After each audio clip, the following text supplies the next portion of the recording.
বর্তমান সমাজে যদি হক কথা বলা হয়, হক কথা ভালো লাগে না, কোরআনের কথা ভালো লাগে না, হাদিসের কথা ভালো লাগে না, নবীর কথা ভালো লাগে না, জুড়ে বলেন ঠিক না ঠিক না?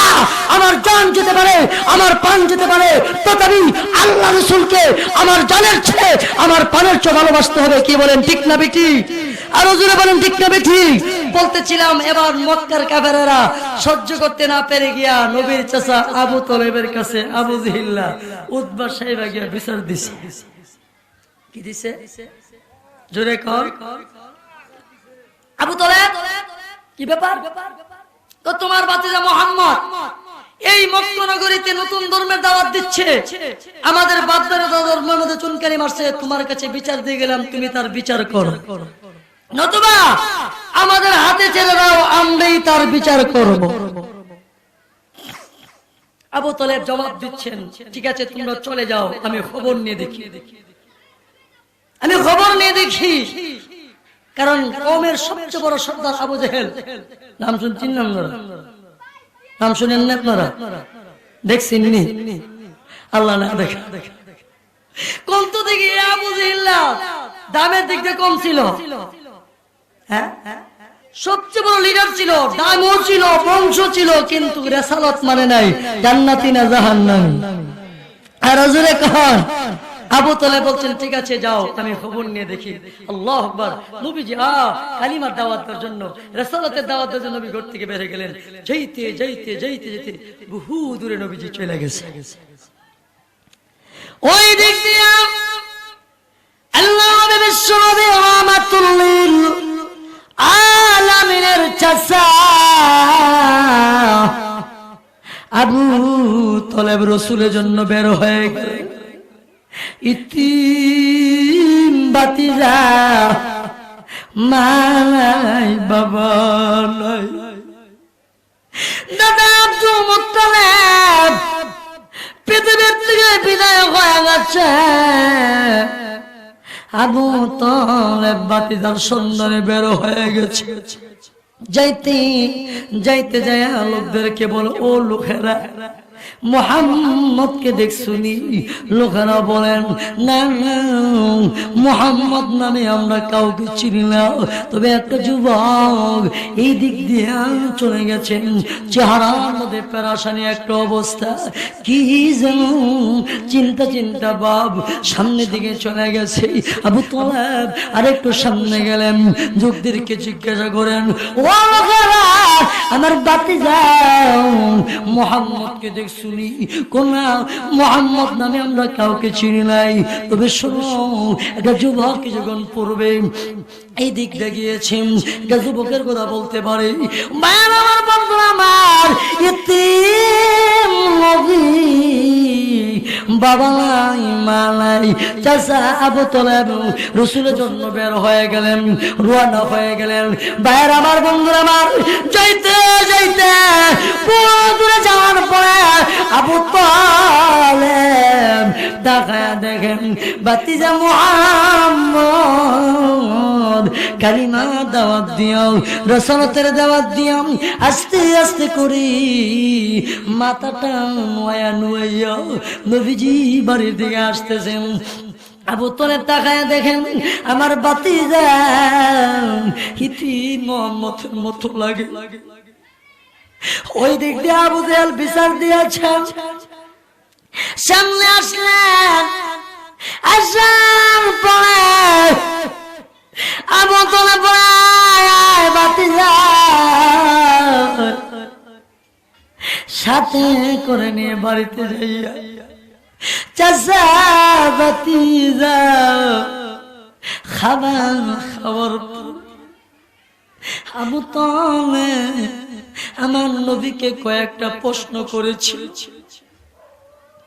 এবার বলে, ভাতিজা মুহাম্মদ আমি তোমার চাচা, বাবা নাই, মা নাই, দাদা ছিল পৃথিবীতে বিদায় হয়ে গেছে, আমি চাচা আবু তালেব তোমার লালন পালন করি, আমার হাতে তোমার দায়িত্ব।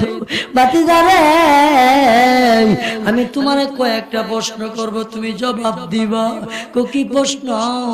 এবার আবু তালেব বলে, ভাতিজা তুমি যে মানুষের কাছে যা যা কি বলতেছো পেরেশানি অবস্থায়, আমাদের বাধ্যতা চুনকারি মারতেছো, তোমার কি কোন নারীর লোভ আছে কিনা বলো? যদি নারীর লোভ হয়ে থাকে, নারীর লোভে পুরো যে কম করে থাকো, আমি চাচা হইয়া ওয়াদা দিলাম এই মক্কা নগরীর সবচেয়ে সুন্দরী নারীটা তোমার কাছে বিবাহ দিয়ে দিব। ভাতিজা তুমি কি নারীর লোভে এরকম করতেছো বলো? তাহলে তোমার মক্কার সবচেয়ে বড় সুন্দরী নারীটা তোমার কাছে বিবাহ দিব। নতুবা তুমি কি ক্ষমতার লোভে এরকম করতেছো? তাহলে মক্কার সবচেয়ে বড় তোমাকে সর্দার বানিয়ে দিব, লিডার বানিয়ে দিব। আর নাকি তুমি কি অর্থের লোভে এরকম করতেছো? তাহলে মক্কার সবচেয়ে বড় অর্থওয়ালা, টাকাওয়ালা, বহুত পরিমাণ মালের মালিক তোমারে বানিয়ে দেওয়া হবে। বর্তমান সমাজের মানুষ ঈমান হারা হচ্ছে। আজকে মানুষ সবচেয়ে বেশি মহব্বত করে মাল, টাকা, মাল, গাড়ি, নারী। কি বলেন ঠিক না বেঠিক? এই তিন জিনিস থাকলে সব শেষ, কখনো ঠিক না বেঠিক? এই কথা বলার পরে আবু তালেবের সামনে সেদিন আমার নবী যে জবাবটা দিয়েছিলেন, সেদিন নবী আর কথা বলার পরে আর চোখের পানি রাখতে পারেন না। মায়ার নবী চোখের পানি ছেড়ে কাঁদে আর বলেন, ও আমার চাচা, আল্লাহর কসম করে বলি, আল্লাহর কসম, আমার বাবা নাই, মা নাই, আপনি আমার দায়িত্ব নিয়েছেন, লালন পালন করতেছেন। চাচা গো, আপনি বলেছেন নারীর লোভ চিনি, ক্ষমতার লোভ চিনি, অর্থের লোভ চিনি।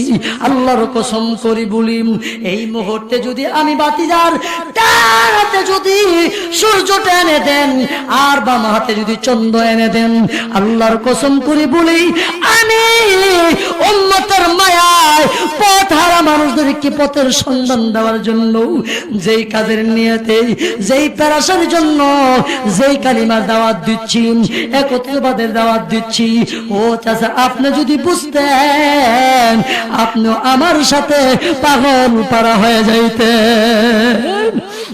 ও চাচা না না, আমি টাকার পাগল না, অর্থের পাগল না, ক্ষমতার পাগল না, আমি নারী লোভী না। আমি চাই এই পথহারা মানুষগুলো যেন আল্লাহর সন্ধান পাইয়া ঈমানওয়ালা হইয়া যেন কবরে যায়। এই জন্য পথহারা মানুষের দরে দরে যাইয়া, দুয়ারে দুয়ারে যাই আমি কালিমার দাওয়াত দিচ্ছি। এই কথা বলার পর আবু তালেব বলেন, যা রে ভাতিজা যা, আল্লাহর কসম করে বলি, আমি এতদিন পর্যন্ত বুঝতে পেরেছি, আজকে আমি বুঝতে পেরেছি, তুমি যে কালিমার দাওয়াত দিচ্ছ, যেই ধর্মের কাজ করছো, তুমি করতে থাকো, আমি আবু তালেব তোমার চাচা তোমার পিছনে আছি। মোহাম্মদ পিয়ারা नज़ाकत रहेगी, उसी की मुहब्बत हमेशा रहेगी, उसी की मुहब्बत हमेशा रहेगी। तमन्ना हमारी मदीना रहेगी, दियारे मदीना रफाकत रहेगी, दियारे मदीना रफाकत रहेगी। भाइर आमार, बंधुरा आमार, আল্লাহর নবীর চাচা আবু তলেব কেমন ভালোবেসেছিলেন, কেমন মিলাদুন নবী পালন করেছিলেন বললেন, ও আবু জেহেল, আমি তোমার সামনে বলে দিলাম, আমার ভাতিজা যেই ধর্মের দাওয়াত দিচ্ছে ওই ধর্মের দাওয়াত দিবে।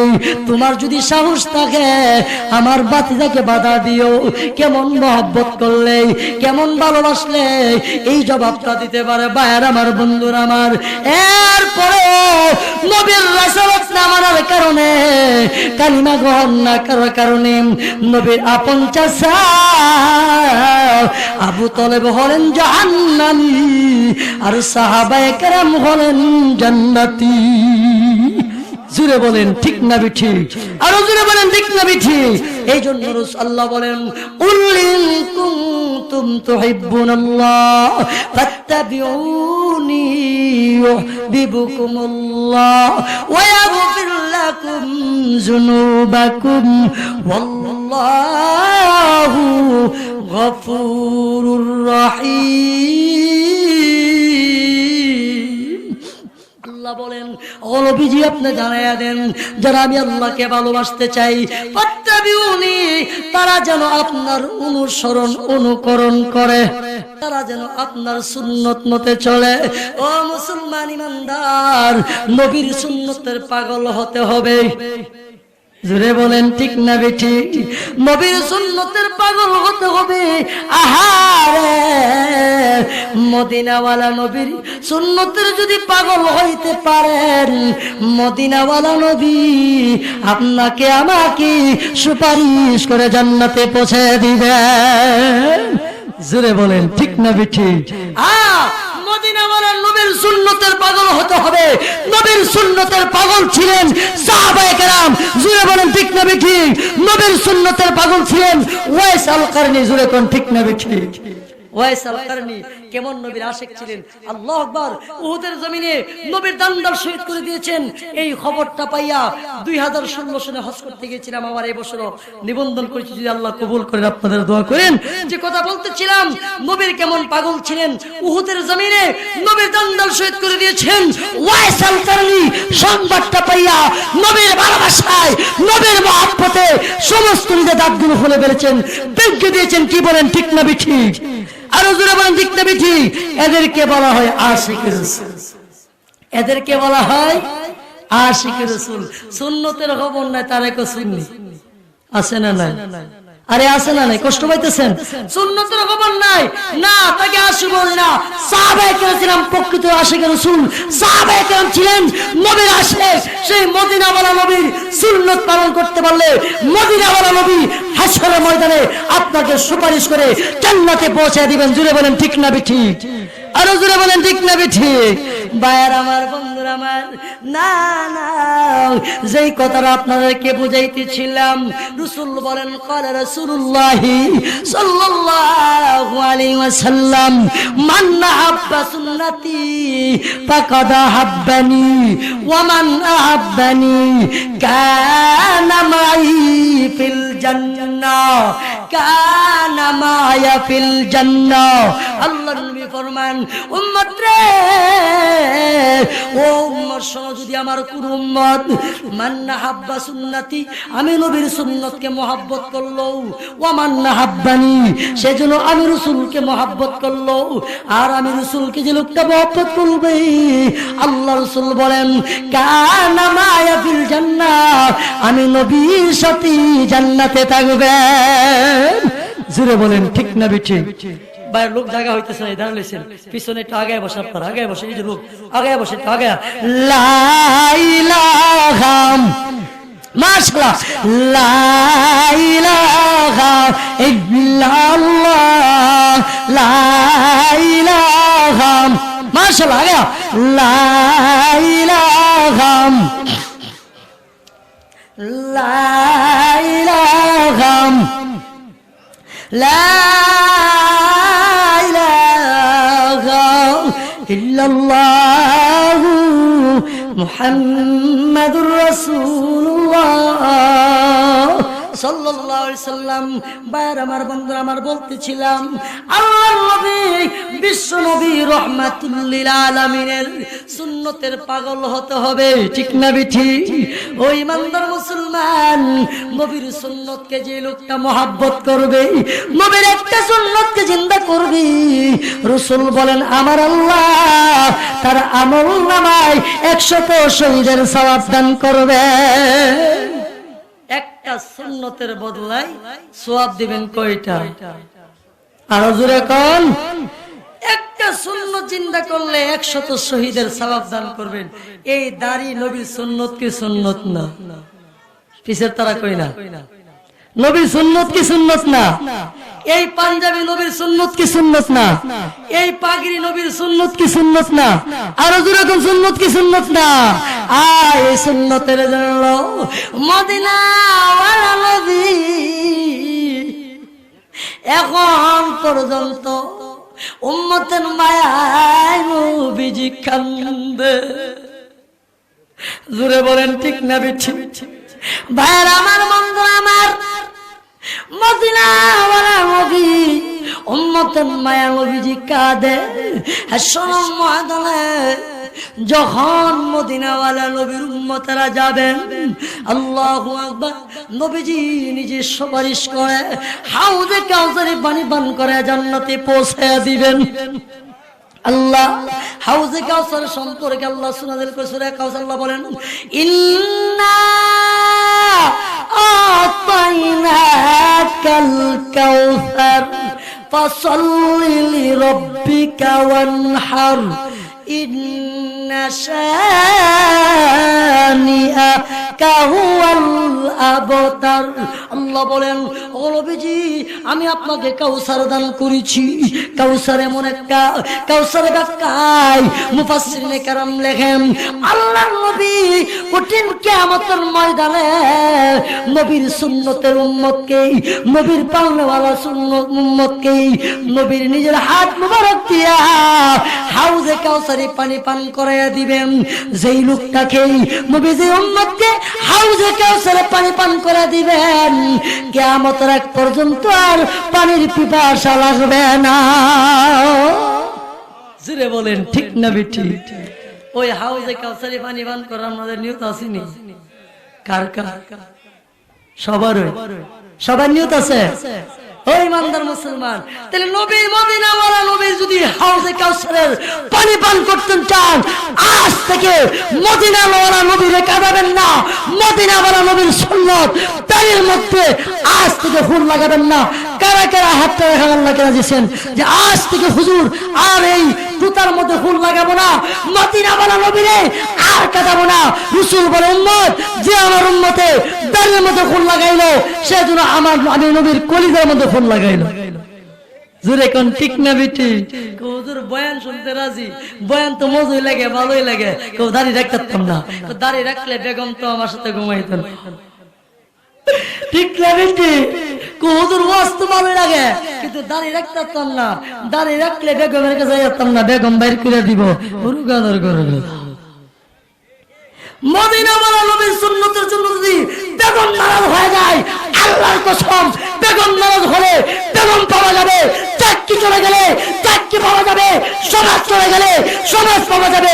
নবী আমাকে নারাজ করলে, মদিনাওয়ালা নবীকে নারাজ করলে নবী পাওয়া যাবে না, জান্নাত পাওয়া যাবে না, হাউজে কাউসার পাওয়া যাবে না। জুড়ে বলেন ঠিক না বেঠিক? আরো জুড়ে বলেন ঠিক না বেঠিক? মদিনাওয়ালা নবীর সুন্নতের মহব্বতে, তার মহব্বতে চাকরি চলে গেলে আল্লাহ চাকরি মেলে দিতে পারে। আরো আসতে কোন, আরো আসতে কোন, পারে কি পারে না? এই নিয়ে বাস্তবকে কোন শুনে যাচ্ছি। আল্লাহ মদিনাওয়ালা নবীর সুন্নতের পাগল হইতে পারলে, তার মহব্বতে যদি চাকরি চলে যায়, আল্লাহ নবীর মদিনাওয়ালা নবীর সুন্নতের হাতিরে আরো ডাবল বেতনের চাকরি আল্লাহ মেলে দিতে পারে। জোরে কোন, পারে কি পারে না? ছোট্ট একটা ওয়াকিয়া, কষ্ট হইতেছে? প্রধান বক্তা আছে, দেখেন এক ব্যক্তি বাস্তব ঘটনা, সরকারি চাকরি করত, ঘটনাক্রমে আল্লাহর ফজল করমে 40 দিনের সিরিয়াল লাগে চলে গেছে। আর এরকম আছে না? জানি আমরা সিরিয়ালের মধ্যে কি কোন ঠিক না বেটি? আরে মা সিল্লাত গেল তো ভালো কথা, কি ভালো হচ্ছে ভালো কি তোর লোকটা গেছিল দাড়ি ছাড়া 40 দিন থেকে দাড়ি ওলা হয়েছে, কি কোন ঠিক না বেটি? গেছিল টুপি ছাড়া 40 দিন সিল্লার বরকতে টুপি ওলা হইয়া দাড়ি ওলা হইয়া পাঞ্জাবি ওলা হয়ে বাড়িতে আসছে, বুঝেছেন ঠিক না বেটি? লোকটা 40 দিন গেছে দাড়িটা মোটামুটি 40 দিন খুব সুন্দর লাগে, আইসে বলে কি রে ভালো তো লাগে রে, কিছু লোক তো দেখছো তুমি হুজুর হয়ে গেছো ঠিক না বেটি? মস্কারি করে ইনি আইছেন, আসার পরে অফিসে গেছেন, গিয়ে আমার মা গো লিস্টে ঢুকে দাঁড়িয়ে দেখতে, এখন অফিস থেকে এলান দিছে যদি দাঁড়িয়ে থাকে তাহলে তুমি চাকরি থেকে চলে যেতে হবে।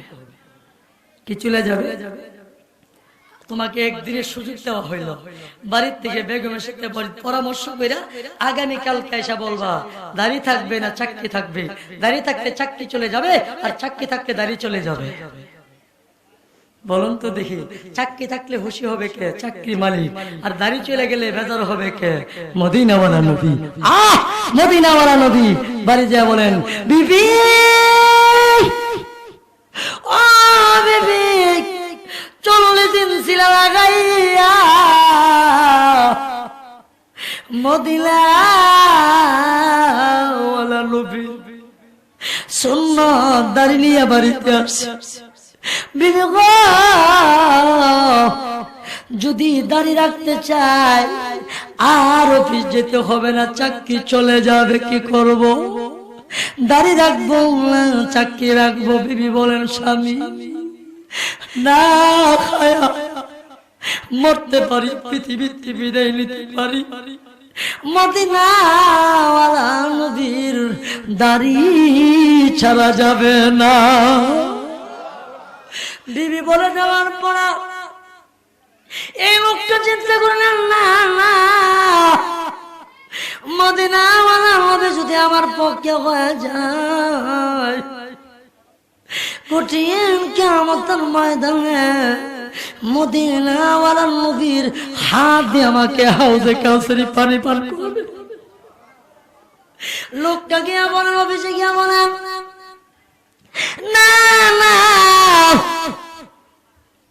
আমার চাকরি যেতে পারে, আমি মদিনাওয়ালা নবীর দাড়ি ফালাইতে পারবো না। ভাইয়ের আমার, বন্ধুরা আমার, দেখেন মদিনাওয়ালা নবী খুশি হলে কি হয়ে যায়? ওই লোকটার 80,000 টাকা বেতন পাইতো, বড় ফ্ল্যাট নিয়ে থাকতো, ছেলে মেয়েদেরকে উন্নত মানের স্কুলে পড়াইতো, কিন্তু মদিনাওয়ালা নবীর সুন্নতের খাতিরে চাকরিটা চলে গেছে, জিন্দেগি কষ্ট শুরু হয়ে গেছে, ইমানি পরীক্ষা শুরু হয়ে গেছে। আল্লাহু আকবার। ভাইয়ের আমার, বন্ধুরা আমার, গভীর মনোযোগ। এবার চাকরি চলে যাওয়ার পরে দামি ফ্ল্যাট বাড়ি ছেড়ে দিয়া নিম্ন স্তরের বাড়ির মধ্যে চলে গেছে, খাবারের উন্নত মানের খাবারও কমে গেছে, কান্দে আর বলে আল্লাহ মদিনাওয়ালা নবীর সুন্নত রাখে আজকে চাকরি চলে গেছে, ছেলে মেয়ে কষ্ট করতেছি, স্বামী স্ত্রী কষ্ট করতেছি, এখন কি করব? আল্লাহ না আমি মরতে পারি, এই চাকরি গুণ থাকতে থাকে চাকরিতে নিয়োগ দেওয়া হবে। আরো আস্তে আস্তে। আর এই লোক তো দেখতেছে আমার মধ্যে এই চাকরির গুণগুলো আলহামদুলিল্লাহ, যায়া দেখি ইন্টারভিউ দিয়া দেখি যদি দেখি যদি আছে না কি ঠিক না বিঠি?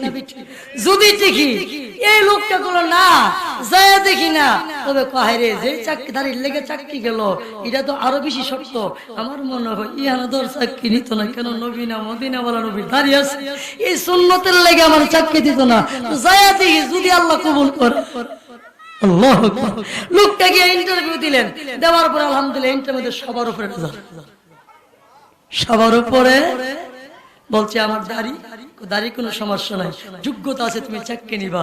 আল্লাহ এর আগে চাকরিতে ইন্টারভিউ দেওয়ার পর তোমাকে রেজাল্ট দেওয়া হবে, রেজাল্ট দেওয়ার আগ মুহূর্তে ইন্টারভিউ দিয়ে চলে আসা আল্লাহ আকবার এশার নামাজটা পয়রা 2 রাকাত সালাতুল হাজত নামাজ পয়রা তিরটা কাইন্দা চোখের পানি ছেড়ে বলে, আল্লাহ আমি তো মদিনাওয়ালা নবীর সুন্নতের কেন আমার চাকরি ছুটছে, আল্লাহ ইন্টারভিউ দিয়ে আসি, তুমি ইচ্ছা করলে মদিনাওয়ালা নবীর হাতিরে আমার সুব্যবস্থা করতে পারবে। এই বইলা দোয়া কইরা লোকটা ঘুমিয়ে গেছে। ও আমার বাবারা বন্ধুরা, না নবীর আশিক ওই লোকটা যখন এই কথা বলে ঘুমিয়ে গেল, এমন সময় ঘুমের ঘরের যুবকটা দেখতেছে মদিনাওয়ালা নবী বলেন, ও আবু বকর আয়, ওমর আয়, উসমান আয়, আলী আয়। এই যুবকটার বাড়িতে মদিনাওয়ালা নবী 4 জন সাহাবী নিয়া হাজির হয়ে গেছে। যায় বলেন, ও যুবক আর কান্দিস না, চিন্তা করতে হবে না, আমি মদিনাওয়ালা নবীর সুন্নত দাঁড়িয়ে রাখার কারণে চাকরি চলে গেছে, আর কাঁদতে হবে না, আর চিন্তা করতে হবে না। আমি রাসূল জানায়া দিলাম, আমি নবীর খাতিরে আমার আল্লাহর চেয়ে বড় দামি ভালো চাকরি ব্যবস্থা করে দিবেন। ভাইয়ার আমার, বন্ধুরা আমার, এরপরে যে চাকরিতে ইন্টারভিউ দিয়েছেন ওই চাকরির বেতন হলো 1,20,000 টাকা। এই জন্য রাসূল বলেন, উম্মত রে তোমরা যদি আমি নবীর সুন্নতকে পালন করতে পারো, সুন্নতকে আঁকড়ে ধরতে পারো, কঠিন কিয়ামতের ময়দানে আমার আল্লাহ তোমার আমলনামায় 100 শহীদের সওয়াব দান করবে। চাকরি ছিল 80,000 টাকা, এখন এসে কত হাজার টাকা, কত টাকা কমছে? হ্যাঁ, রাসূল বলেন, মান আহাব্বা সুন্নতি ফাকাদ আহাব্বানি ওয়া মান আহাব্বানি কানা মাই ফিল জান্নাহ, কানা মায়া ফিল জান্নাহ। রাসূল বলেন, যদি আমি নবীর সুন্নাত, যে লোকটা আমি নবীর সুন্নতকে মহব্বত করলো সেজন্য আমি রাসূলকে মহব্বত করলো, আর যে ব্যক্তি আমি রাসূলকে মহব্বত করলো কঠিন কিয়ামতের ময়দানে আমি নবীর সাথে জান্নাতে থাকবে। এই জন্য বলতেছিলাম, ও আমার বাবারা, আরে মদিনাওয়ালা নবীর সুন্নত দিয়া যদি কবরে যাইতে পারেন রে বাবা, মদিনাওয়ালা নবী দেখলে চিনি ফেলবেন আপনি যে মদিনাওয়ালা নবীর আসে। যেরকম ঠিক না বেটি? দেখেন না বর্তমানে লোকটা আওয়ামী লীগ করে, যুবলীগের সভাপতি, ছাত্রলীগের সভাপতি, পুলিশ ধরে লাইছে, খবর দিছে, এই থানার এমপি সাহেব ফোন দিছে, এটা আমার যুবলীগের সভাপতি, ছেড়ে দাও। বলুন তো দিকে এরা রাখবো না ছেড়ে দিব? আরো আসতে বিএনপি ক্ষমতাত গেলে বিএনপির এমপি বলছে, এটা যুব দলের সেক্রেটারি, ছেড়ে দাও, ছেড়ে দেখি না। আর যদি মন্ত্রী ফোন দেয়, মা লাল, ঠিক না বেটি? বড় ভাই ফোন দিছে, ঠিক না বেটি? আরো আসতে কো। ও আমার বাবারা, বন্ধুরা, আরে দুনিয়ার একজন এমপির পুরের দ্বারা যদি পুলিশ আসামিকে মুক্তি দিতে পারে, দুনিয়ার একজন মন্ত্রীর ফোনের মাধ্যমে যদি একজন আসামিকে মুক্তি দিতে পারে, মদিনাওয়ালা নবী যদি সুপারিশ করে, ওই মদিনাওয়ালা নবীর সুপারিশের খাতিরে আমার আল্লাহ কেন ক্ষমা করবে না? জোরে বলেন ঠিক না বেঠি? এই জন্য মদিনাওয়ালা নবীর সুন্নত নিয়ে কবরে যাওয়ার লাগবো। ও আমার বাবারা, না না, বুকের মধ্যে স্টিকার লাগায় লাগে নৌকার ছবি দিয়ে কইটা আওয়ামী লীগের লোক, ঠিক না বেঠি? বুকের মধ্যে ধানের শীষ স্টিকার লাগায় কইটা ধানের শীষের লোক, বুকের মধ্যে নাঙ্গল স্টিকার লাগাইছিল নাঙ্গলের লোক, যেরকম ঠিক না বেঠি? শুধু তাই রে বাবা, না না, ফুটবল খেলার সময় এলাকার ছেলেরা, যুবক ছেলেরা চুল কাটছে, কইটা মহিলার চুল, ঠিক না বেঠি? প্রথম যখন দেখছি ছেলেরা নুমাল নিয়ে ঘুরে, মা গো নুমাল নিয়ে ঘুরে, মনে তাপ ঢুকে গেছে, নুমাল না, এটা একটা পেশা। আবার কিছুদিন মধ্যে কি যুবকটা দাঁড়িয়ে দেয়, মা গো আল্লাহ, আমরা যুবক শোনার ছেলে হয়ে গেছে গা, যুবক দি ভালো হয়ে গেছে গা, মনে চিল্লা দিয়ে ছেলে দাঁড়িয়ে লেছে, এটা দাঁড়িয়ে না, এটা এক হিস্টারের বাচ্চা দাঁড়িয়ে রাখছিল, এর দাঁড়িয়ে রাখা এর দাঁড়িয়ে নতুন দিকে মুসলমানের যুবকে দাঁড়িয়ে রাখছে। ঠিক না বেটি? তাহলে বোঝা গেল এটা হাটি সুন্নতের নিয়তের। জোরে কোন ঠিক না বেটি? ও আমার বাবারা,